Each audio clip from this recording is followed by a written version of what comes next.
Estamos estudiando una serie que se llama Discípulos de Cristo.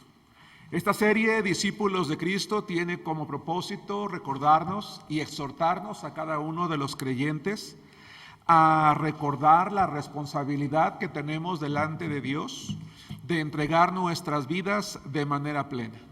Ser un discípulo de Cristo significa ser un seguidor de Cristo, alguien que anhela en su corazón que su vida sea semejante a la de nuestro Señor, de tal manera que llegue el momento en el que cada uno de nosotros nos parezcamos tanto a Él que la gente nos confunda con el Señor. Y no me refiero que piensen que somos Cristo, sino que reflejamos su imagen, reflejamos su persona, su carácter, su manera de ver, su manera de actuar, hermanos, en la vida.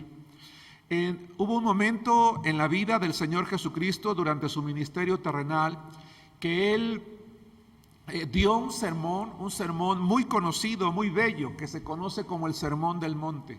Este sermón pasó a la historia como uno de los más grandes sermones dados por el Señor Jesucristo. Lo interesante es que este sermón fue dado de manera particular a sus discípulos. En el Sermón del Monte, Jesucristo le hizo saber a sus discípulos que había una serie de bienaventuranzas exclusivamente para aquellos que como ellos estuvieran dispuestos a seguirle a Él. Y de allí el título de la predicación de esta ocasión, que se llama El discípulo y las bienaventuranzas. Primera parte. Al estudiar, y les voy a pedir que vayamos al Evangelio de Mateo capítulo 5, y en esta ocasión únicamente vamos a leer los versículos 2 al 4, aunque el sermón del Señor Jesús está en el capítulo 5, del versículo 1 al versículo 11. De hecho, vamos a leer desde el 1 al 4. Es muy amplio el contenido de este sermón, no podemos analizarlo en una sola ocasión. Así que vamos a utilizar cuatro predicaciones para analizar, aunque de manera general, no superficial, cada una de estas bienaventuranzas, porque si bien es cierto, ¿verdad?, el ser discípulo de Cristo implica un compromiso, pues no son compromisos que no traigan bendiciones. Es algo muy importante. No son beneficios, no son sacrificios que no traigan bendiciones.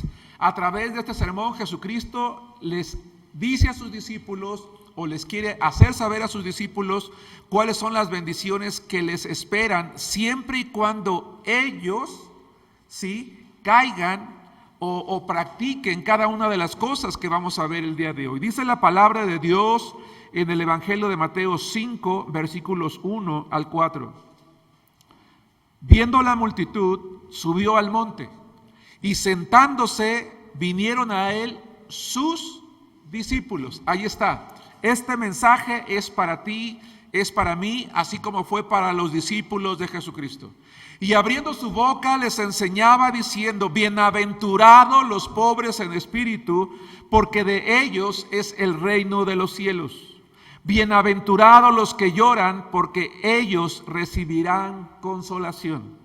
Si nosotros leyéramos, que no lo vamos a hacer hoy, sino a través de las próximas predicaciones, incluida la de hoy 4, y analizamos el mensaje de Jesús, nos vamos a dar cuenta que Él habla por lo menos de 8 bienaventuranzas. 4 de ellas hablan de cualidades internas en la vida del discípulo, y 4 de ellas hablan de cualidades externas. Es decir, Él va a hablar de cómo en la medida en la que nos entregamos a Él va a ir trabajando en el interior del discípulo para que exteriormente se pueda manifestar o se pueda ver lo que hay en su persona. Hoy vamos a hablar de las primeras 2 cualidades externas. Y de la primera que vamos a hablar, hermanos, es la que se encuentra en el versículo 3. Dice: bienaventurados los pobres en espíritu, porque de ellos es el reino de los cielos. Jesucristo, creo yo que pensando en el hecho de que el ser humano está buscando la felicidad, porque en mi opinión prácticamente el 99.9 de seres humanos, si no es que el 100.0, ¿verdad? Una de las cosas que buscamos en la vida es la felicidad. Y lamentablemente terminamos no encontrándola porque es algo tan subjetivo, tan efímero, tan diferente en la vida de cada uno de nosotros, que terminamos no alcanzándola. Pero Jesucristo quería que sus discípulos no solamente alcanzaran la felicidad, sino que ellos llegaran a un estado espiritual. Escucha esto, la voluntad de Cristo era que sus discípulos crecieran a un nivel espiritual tan especial y tan grande, que llegara el momento en el que ellos fuesen personas envidiables. Mira, yo no sé si a ti te ha pasado esto por la cabecita, tal vez no, ¿verdad? Pero quizás algún día has pensado, si tuviera yo un esposo tan guapo que todas las chicas me envidiaran a mi esposo, ¿no? Si tuviera yo una esposa tan bella que todo el mundo la envidiara. Si tuviera una casa tan elegante que todo el mundo se quedara con la boca abierta. Si yo fuera tan inteligente que todo el mundo me envidiara. O mi dinero, o mi manera de expresar, de hablar, mi seguridad, mi confianza. ¿Cómo me gustaría, verdad, que yo tuviera algo o alguien a mi lado, que yo fuera la envidia de los demás? ¿Sabes que la voluntad de Cristo es que seamos la envidia de los demás? Pero no por la apariencia física, no por el conocimiento intelectual, no por las posiciones económicas y ni siquiera por las personas que están a nuestro lado, sino porque en la medida en la que nosotros obedecemos los mandamientos de Dios, llegamos a ser personas bienaventuradas. La palabra bienaventurado es un adjetivo que literalmente se escribe Macarios, con K. Macarios o Macareos, como probablemente se pronuncia esta palabra. La palabra Macarios es una palabra que tiene dos raíces y es una palabra que da la idea de algo que se hace grande, que es largo, que es amplio, que se hace más grande, y da la idea también de bendecido. La palabra bienaventurados, entonces, hermanos, se refiere, ¿verdad?, a aquellos cristianos a quienes Dios les extiende sus beneficios, a quienes Dios bendice de tal manera, a quienes Dios bendice de tal manera que se convierten en discípulos envidiables, que la gente se da cuenta que son guardados, son protegidos, son bendecidos por Dios de una manera tan grande, tan hermosa, que es visible. Y te das cuenta, es que ese hermano tiene paz, tiene tranquilidad, tiene confianza, tiene gozo, tiene alegría, tiene sosiego, es seguro, es confiado, no retrocede, tal vez tenga temor, pero no se deja dominar por él. Dios está con él. ¿Cómo quisiera saber, cómo quisiera tener esa seguridad, esa confianza, esas bendiciones? Cómo quisiera que Dios me rodeara de esa manera. Esa es una persona bienaventurada. Bienaventurado significa eso. Es una persona a quien Dios le extiende su gracia, su bondad, su misericordia, sus bendiciones. Entonces lo que él está diciendo es: bienaventurados los pobres en espíritu. Pero ¿quiénes son los pobres en espíritu? ¿O a qué se refería el Señor Jesucristo cuando hablaba acerca de pobreza espiritual? Bueno, si estamos hablando de espiritual, entonces no se refiere a cuestiones económicas. Jesús no está diciendo que la persona pobre es bienaventurada, sino el pobre en espíritu. Una persona que es pobre en espíritu es una persona que reconoce que no tiene ningún mérito delante de Dios, que no es alguien que merece las bendiciones de Dios, que no ha hecho nada, que quizás pudiéramos pensar, hablábamos hace rato, ¿verdad?, de un gran hombre de Dios que hoy fue llamado a la presencia del Señor, nuestro amado hermano, ¿verdad?, pastor Víctor Guzmán, a que quienes lo conocimos, ¿verdad?, lo amamos. Yo era una persona a quien admiraba mucho, ¿verdad? Dios lo usó para establecer un par de iglesias muy bellas. Su ministerio fue muy fructífero porque muchos pastores salimos de su ministerio, iglesias por muchos lados fueron establecidas. Pero aún este gran hombre de Dios no tenía ningún mérito para presentarse ante la presencia de Dios, sino por la gracia de Cristo. Y esa es una parte muy importante, Porque quizás a veces hemos hecho, hemos trabajado, hemos dado, a lo mejor hemos dado de nuestro dinero, a lo mejor hemos desgastado nuestro cuerpo, hemos pasado horas haciendo las cosas, o hemos enseñado a muchos, o hemos ganado a muchos para Cristo, y tal vez llega el momento en el que nosotros podemos sentirnos, ¿verdad?, en una posición de arrogancia o de orgullo o de suficiencia. Tal vez alcancé un nivel de preparación o de conocimiento, de dominio de la palabra de Dios en la que todo el mundo me admira y me respeta. Y dices que este hermano conoce mucho, sabe mucho, todo el mundo se acerca, le pregunta, no hay nada que él no te pueda responder, sus consejos son sabios. Y tú digas, yo ya no necesito incluso de Dios porque he alcanzado un punto en el que lo sé todo, lo tengo todo. No, el pobre en espíritu es el que sabe que no tiene nada, que no ha logrado nada, que no puede presentarse ante Dios con nada,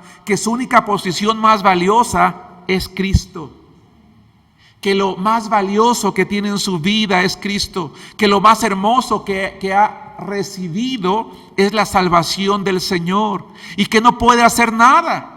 Y por eso, cuando lee Juan capítulo 15, les voy a invitar a que me acompañen a Juan capítulo 15, versículo 5, lo entiende por completo, lo entiende plenamente. Hermano, yo no te quiero faltar al respeto, pero yo no sé si tú o yo hemos entendido realmente lo que dice Juan capítulo 15, versículo 15. Es probable que haya personas en la iglesia que no lo han entendido o que no lo hemos entendido.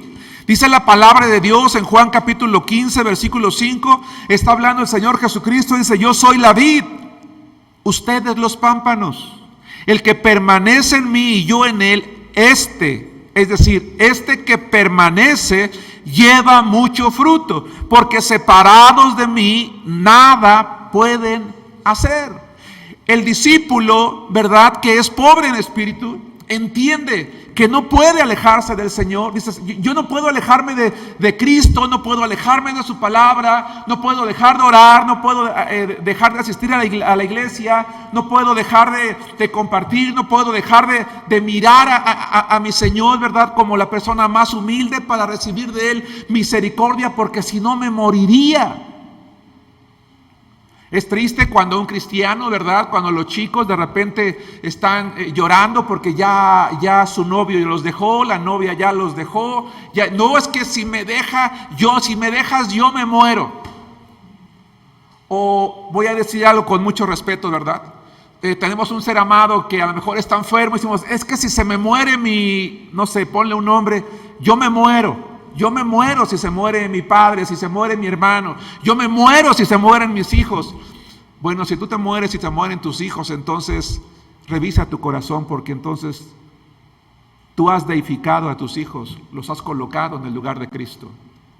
Porque la única razón que nos debería de hacer morir es que Dios nos dejara de amar. Es que perdiéramos su gracia y su misericordia. ¿Sí me explico? Por eso es que el pobre en espíritu sabe que no tiene nada, que sin Cristo no es nada. Los pobres en espíritu son aquellas personas que son humildes en su corazón, que no confían en sí mismos, que no se creen autosuficientes, que se aferran a Jesucristo como la única fuente de vida, de fe, de esperanza, de confianza. Y sabe que la palabra de Dios dice, porque Jehová es excelso y atiende al humilde, mas al altivo mira de lejos, dice el Salmo capítulo 138, versículo 6. Pero cuán pobres somos algunos que creemos que somos ricos. Vayamos a Apocalipsis capítulo 3, versículos 17 y 18. Hermano, hermana, hermanos que estamos aquí, hermanos que ven la transmisión de nuestra predicación o en un futuro este mensaje. Ha llegado el momento en el que tu ministerio ha crecido tanto, tu nombre es tan conocido, el trabajo que haces en la iglesia ha dado tanto fruto que tú ya te crees autosuficiente. ¿Algún día has pensado, me voy a ir de la iglesia para que la iglesia sepa lo que pierde? Y yo voy a dejar de dar mis diezmos para que se den cuenta, ¿verdad?, que sin mí entonces no van a poder hacer las cosas. No, el pobre en espíritu es alguien que sabe que no tiene ningún mérito delante de Dios y que todo lo que recibe del Señor es por gracia.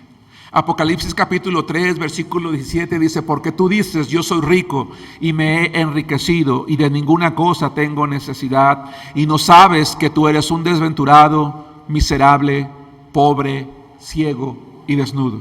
La iglesia, hermanos, una de las iglesias a las cuales el apóstol Juan escribe en el capítulo 3, versículo 17, es una iglesia, ¿verdad?, que estaba en un lugar en el que ellos habían logrado quizás una posición económica en la que no tenemos necesidad de nada. Y eso les había llevado a actuar con una actitud de arrogancia delante de Dios. Pero Dios dice: tú eres un desventurado, miserable, pobre, ciego y desnudo, porque estás confiando en algo que es pasajero, en algo que es vanidad, en algo que no te va a dar nada, que realmente no te sirve para nada. Pero Jesús hace un llamado: por tanto yo te aconsejo que de mí compres oro refinado en fuego, para que seas rico, y vestiduras blancas para vestirte, y que no se descubra la vergüenza de tu desnudez, y unge tus ojos con colirio para que veas.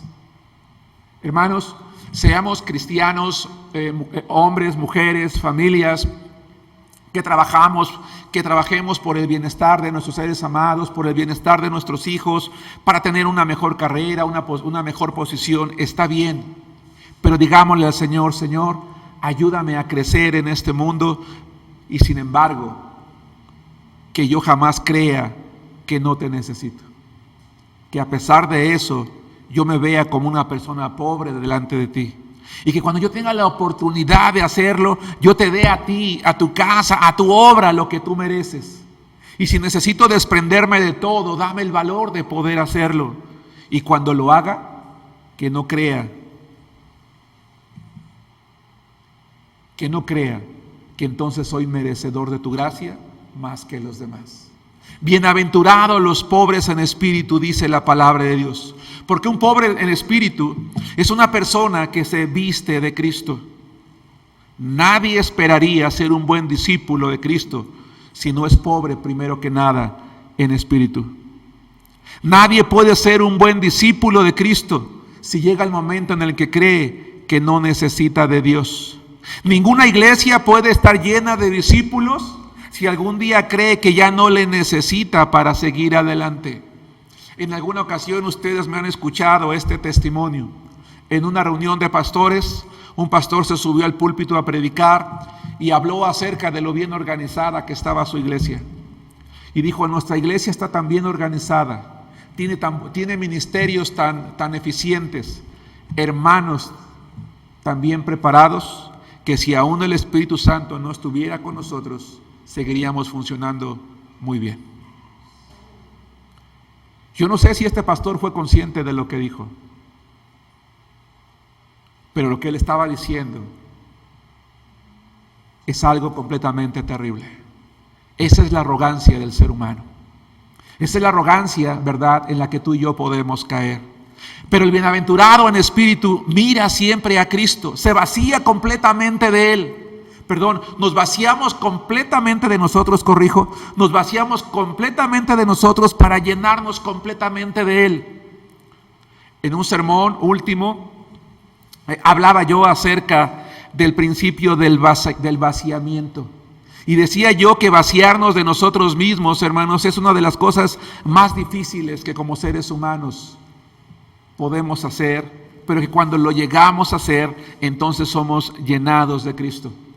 El pobre en espíritu es alguien que se despoja de todo aquello que no le agrada a Dios. La ira, el enojo, la malicia, la blasfemia, las palabras deshonestas, la mentira. Se despoja del viejo hombre.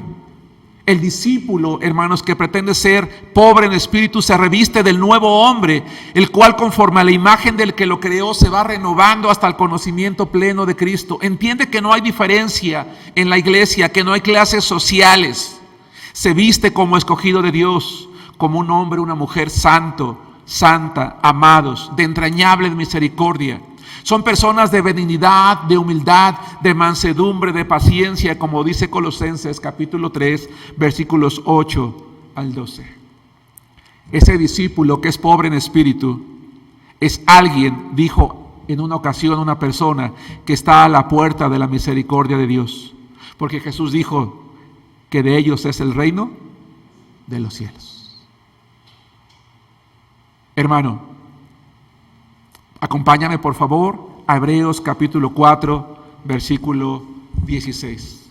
¿Algún día te has preguntado qué puedes hacer para ser recibido en la gloria de Dios como un hijo amado en el cual el Padre tiene complacencia? ¿Algún día te has preguntado cómo puedes hacerle para estar a la puerta de la misericordia de Dios y que Dios te vea con agrado, como un hijo del cual Él se sienta orgulloso? Entonces sé pobre en espíritu. Dice la palabra en Hebreos capítulo 4, versículo 16, el Señor dice: acerquémonos pues confiadamente al trono de la gracia para alcanzar misericordia y hallar gracia para el oportuno socorro. El pobre en espíritu va con esa seguridad y confianza delante de Dios. Dice Lucas capítulo 12, versículo 31, lo voy a leer, escúchenlo. Mas buscad el reino de Dios y todas estas cosas os serán añadidas. Otro pasaje en otro evangelio dice: y su justicia, y todas las cosas vendrán por añadidura. Al discípulo que es pobre en espíritu, le es fácil leer la palabra de Dios y comprender lo que Jesús dijo en Mateo 11:30, porque mi yugo es fácil y ligera mi carga. 2. La segunda bienaventuranza de la cual quiero hablar en esta ocasión se encuentra, hermanos, en el siguiente versículo, en el versículo 4. Vamos a regresar, por favor, a Mateo capítulo 5, versículo 4. Dice la palabra de Dios: bienaventurados los que lloran, porque ellos recibirán consolación. Bienaventurados los que lloran, porque ellos recibirán consolación. ¿De quiénes está hablando Jesucristo? ¿De aquellas personas que lloramos por todo o lloran por todo? ¿De aquellas personas que son sensibles y les causa, lloran porque pasa una mosca a su lado o porque escuchan una canción romántica? No. Cuando Jesús habla del que llora, se refiere a aquel que ama tanto a Cristo, que ama lo que Él ama, que le duele todo aquello que va en contra de la voluntad del Señor, que llora por el pecado que hay en el mundo, que llora porque las personas no escuchan el mensaje de Jesucristo, que llora porque a lo mejor no hay obediencia en su vida, en la de los demás, en su casa, en su familia, en la iglesia. El que llora, el bienaventurado que llora, es aquel que va delante de Dios mientras el mundo está deleitándose en el pecado. Es aquel que llora delante de Dios pidiendo misericordia por los suyos, mientras el mundo ríe y se divierte, hermanos, en la medida en la que hay más pecado y más maldad. El discípulo del reino de los cielos es el que llora, lamenta, se duele y rechaza el pecado. Acompáñenme a Timoteo capítulo 5, versículo 22. Hermano, hermana, ¿te duele lo que está pasando en el mundo? ¿Te duele que cada vez hay más drogas, más seducción, más pecado, más adulterio, más seducción, más mentira, más de todo? ¿O eres como aquellos, verdad, que dicen: no me importan los demás, no me importa lo que pasa en el mundo, mientras yo y mi familia estemos bien, lo demás no me interesa? No, tenemos que aprender a sentir dolor, porque así como al Señor le duele cómo está el mundo, nos debe de doler también a nosotros. Dice 1 Timoteo capítulo 5, versículo 22, no impongas con ligereza las manos a ninguno, ni participes en pecados ajenos. Y aunque Pablo está hablándole al pastor Timoteo, diciéndole que tenga cuidado con aquellos que imponen manos, más adelante dice: no participes en pecados ajenos.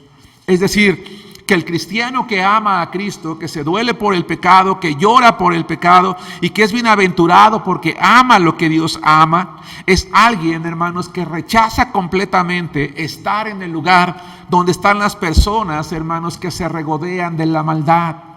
Jóvenes, señoritas, hermanos adultos, hermanas, no estemos en ese lugar, no estemos con esas personas, con esos amigos que lo único que están diciendo son malas palabras, teniendo malas ideas, que están buscando cómo inventar cosas nuevas. Dice la palabra de Dios que en la medida en la que Cristo venga, toda clase de males nuevos iban a surgir y se iban a inventar. Así como hay inventos para bien, el ser humano está buscando nuevas maneras de pecar porque las que conoce ya no les satisfacen. Dice la palabra: no participes en pecados ajenos, consérvate puro. Efesios capítulo 5, versículo 11. Bienaventurados los que lloran, dice el Señor Jesucristo. Él quería que sus discípulos tuvieran la misma sensibilidad que Él. Dice Efesios capítulo 5, versículo 1, y no participes en las obras infructuosas de las tinieblas, sino más bien reprenderlas. Mientras que Pablo dice a Timoteo que no participes, Pablo dice a los hermanos de Éfeso: repréndelas. Es decir, llama la atención. Dile a aquel hermano o aquella hermana, a aquel miembro de tu familia constantemente. Recuerda la idea: es mejor tener un problema con un hermano a quien tú reprendes por el pecado, a tener un problema con Dios. Es mejor tener un problema con un miembro de tu familia, ¿verdad?, porque lo reprendes por el pecado, a tener un problema con Dios. Aquel que llora, ¿verdad?, es el que llora por sus propios pecados. Voy a leer el Salmo 32:2. Dice: bienaventurado el hombre a quien Jehová no culpa de iniquidad y en cuyo espíritu no hay engaño. Y después dice el 3: mientras callé, dice David, se envejecieron mis huesos en mi gemir todo el día. Todos aquí sabemos, hermanos, que David en una ocasión, ¿verdad?, mira a lo lejos a una mujer, la manda a traer, adultera con ella, tiene un hijo, manda a matar a su esposo, ¿verdad?, y él se queda en su casa. Y pareciera que durante el año que dicen algunos estudiosos de la Biblia que probablemente David estuvo ocultando su pecado, él estaba como si nada, pero no. Tenemos que recordar quién era David. David era el dulce cantor de Israel, era el hombre que amaba a Jehová, era el hombre que no iba a una batalla si no oraba, era alguien que no era capaz de matar, ¿verdad?, a un hombre que lo perseguía porque sabía que podía pecar delante de Dios. Y sin embargo, hubo un momento en el que él cometió un pecado muy grave, pero mientras cayó, dice, envejecieron sus huesos. Le dolió fallarle a Dios. Bienaventurados los que lloran, dice Jesús. Hermano, hermana, cuando tú y yo pecamos, ¿cómo nos sentimos? ¿Nos sentimos bien? ¿Nos sentimos a gusto? ¿Nos sentimos contentos? Y decimos: bueno, pues después de todo yo pensé que me iba a sentir mal, pero me siento bien, pero estamos allí y no pasa nada. Y estamos más bien buscando la manera de cómo repetir, de cómo hacerlo. David dice: mientras yo callé, me sentí mal, gemía todo el día de tristeza, de dolor. No podía creer que yo le había fallado al Señor.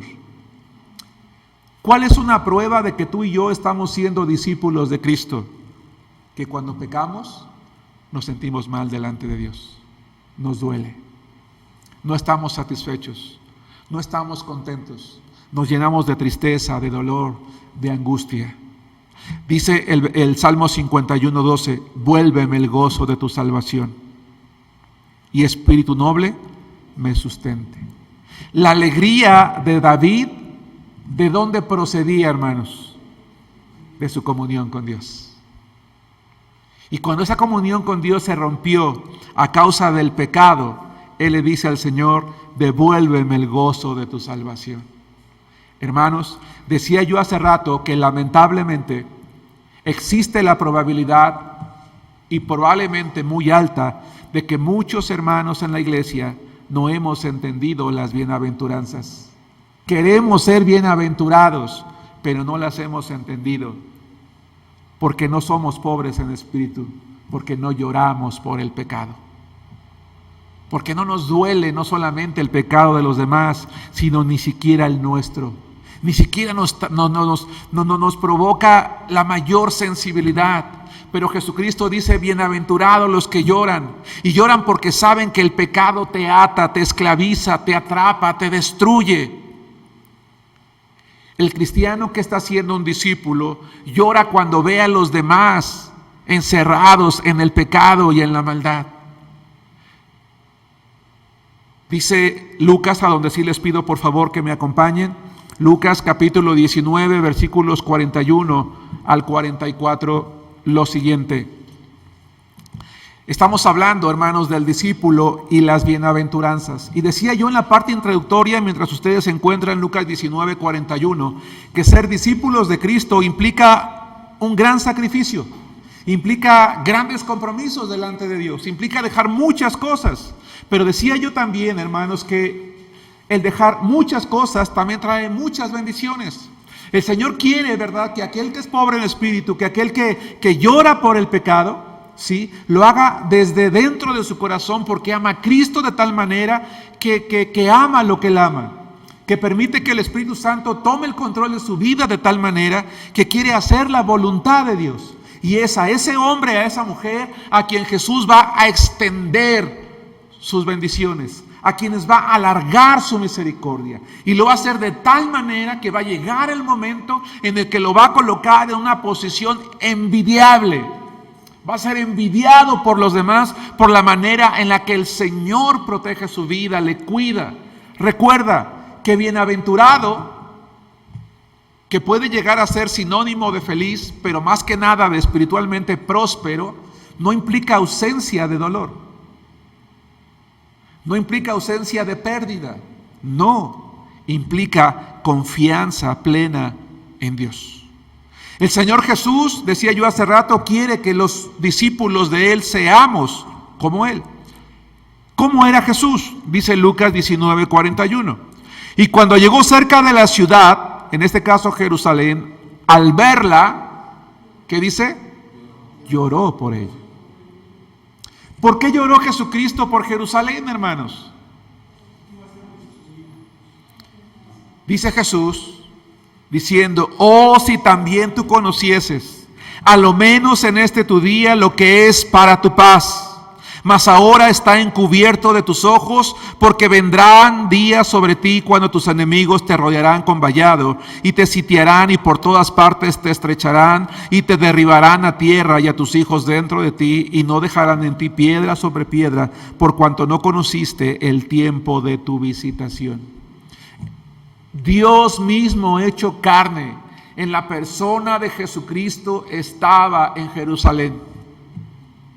Fue una generación, hermanos, que tuvo la bendición de tener entre ellos al Hijo de Dios, a Jesucristo, de verlo, de escucharlo,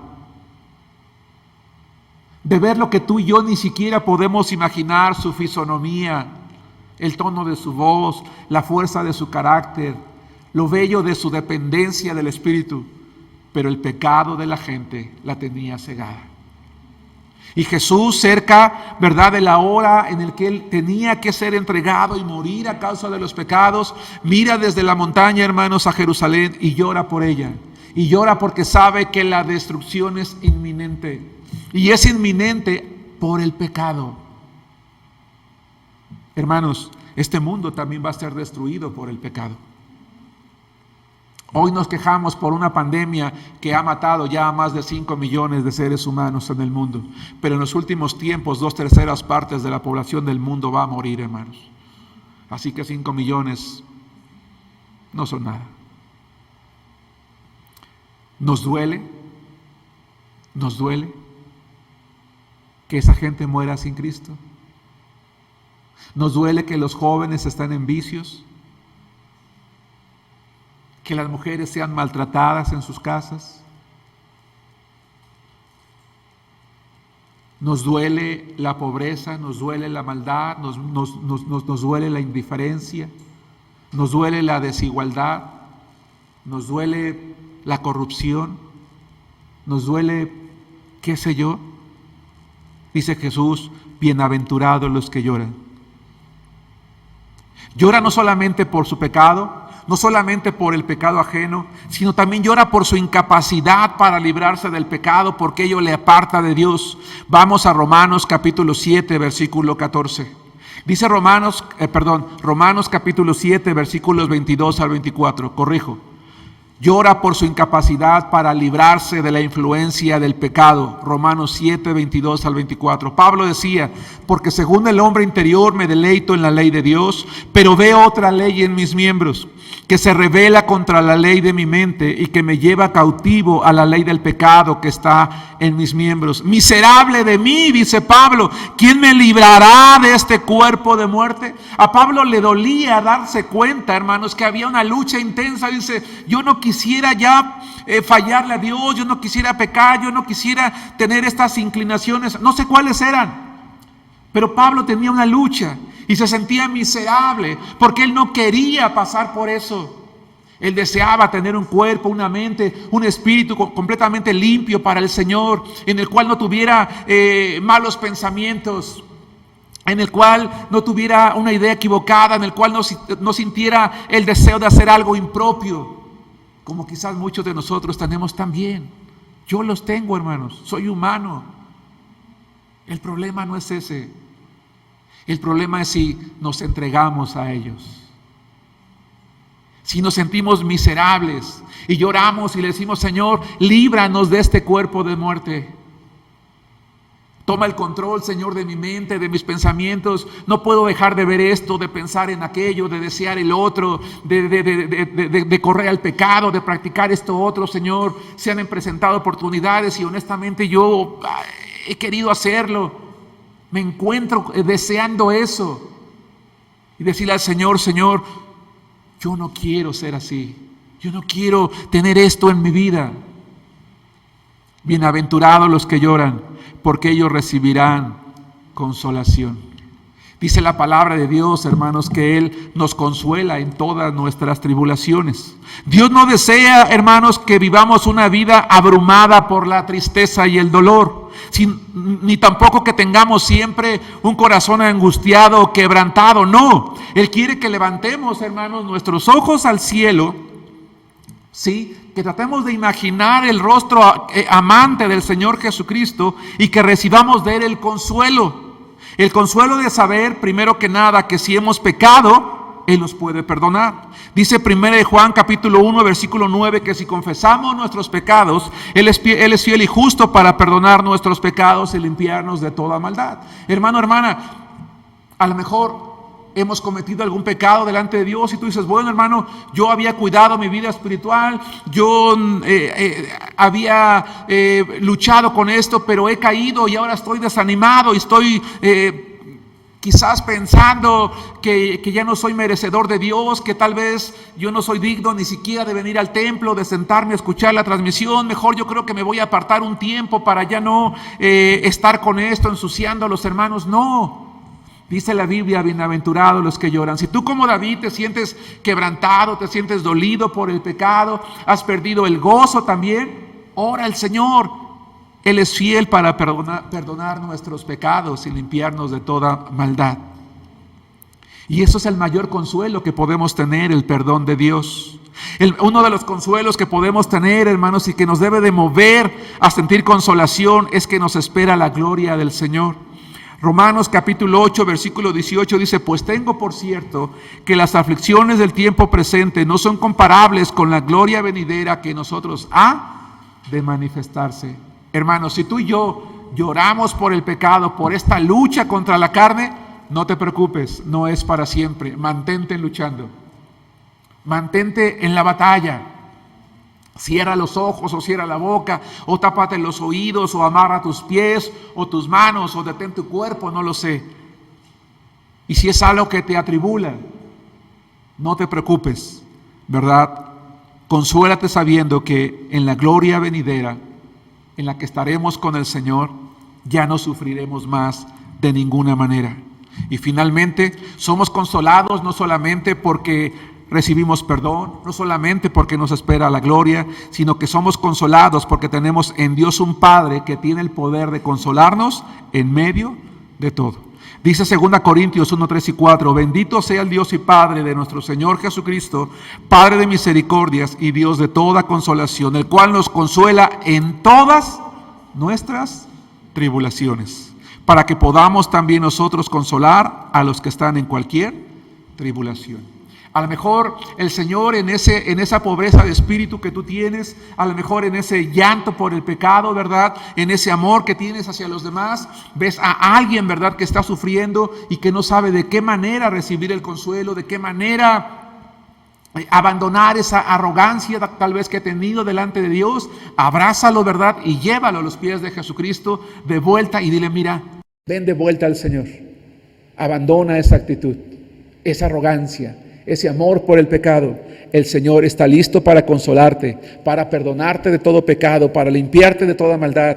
Y recuerda que Él lo que quiere darte en tu vida es consolación. Cuando nosotros, hermanos, vivimos con la esperanza de que el reino de los cielos es nuestro y de que en cualquier situación recibiremos consolación, entonces levantaremos los ojos al cielo, hermanos, le daremos gracias al Señor en cada momento y podremos experimentar a su Espíritu Santo en nuestra vida y poder vivir con gozo, con confianza, hasta el punto de que nuestra vida sea tan bendecida por Dios, no sin la ausencia de adversidad, pero con la paz de Cristo, de tal manera que Él nos lleve a una posición, ¿qué dije, hermanos? Envidiable. A Dios le gustaría que los demás te envidiaran, hermano. A Él le gustaría que sus hijos fuésemos personas envidiables por los demás, no por nuestra apariencia física, no por nuestras posesiones, no por las personas que están a nuestro lado, sino por la manera en que le obedecemos y le amamos a Él. Que Dios les bendiga.